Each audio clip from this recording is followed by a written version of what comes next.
Welcome to FootballGamePlan.com, where football makes sense. I'm Emory Hunt, the czar of the playbook, bringing you a 2010 off-season outlook of the Denver Broncos. The Broncos finished 8-8 last season and owned the 11th pick in the NFL draft. So let's just jump right in and see what the Broncos' priorities are heading into the draft. Number one need for the Broncos going into this draft would be wide receiver. If you look at the talent on what they have on the team now, they have Eddie Royal, Brandon Lloyd, Brandon Stokely. Brandon Marshall is the X factor. Is Brandon Marshall going to be there or not? If he is, then they don't need a wide receiver.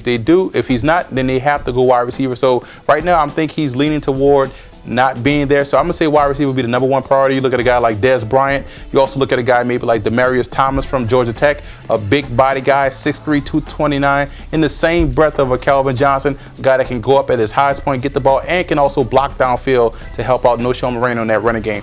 That would be my draft priority number one. Two, they need help interior offensive line. You look at guard to guard, they need a center. You look at guys like Pouncey maybe in the third round from Florida, or you look at two guards, Sergio Render from Virginia Tech, another guard that's pretty good. You look at Mike Johnson, a guy from Alabama, is a pretty good guard as well. So there's a lot of help on that interior line that they have to address in this draft. Third, I would have to say they need a nose tackle. Yes, they did sign Jamal Williams from the Chargers, but I do believe they need someone younger to get some depth on that defensive line, help provide that pressure up the middle, and to help anchor that 3-4 front. So I do believe they have to go nose tackle. You look at this draft, guys like Geno Atkins, guys like Tyson Walu from California. You look at a guy maybe like Terrence Cody in the second round. You look at those type of players in this draft to help out up front defensively. And fourth, defensive end. They have to apply pressure from the defensive end position. Yes, they got Jarvis Green in free agency, but you look at a guy maybe like Carlos Dunlap,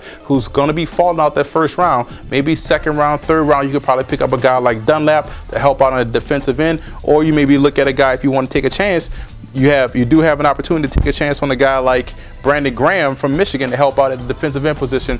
But I do believe, looking at the Broncos' needs, the Broncos were 8-8 and they had a chance to make the playoffs. They just fell apart late.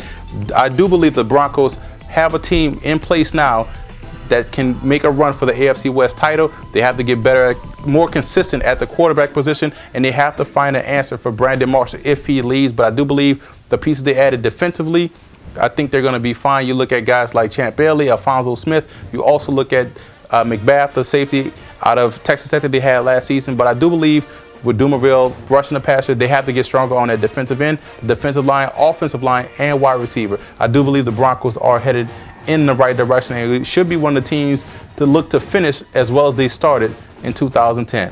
For more off-season outlooks, visit footballgameplan.com/NFL, or you can visit our YouTube channel at youtube.com/footballgameplan.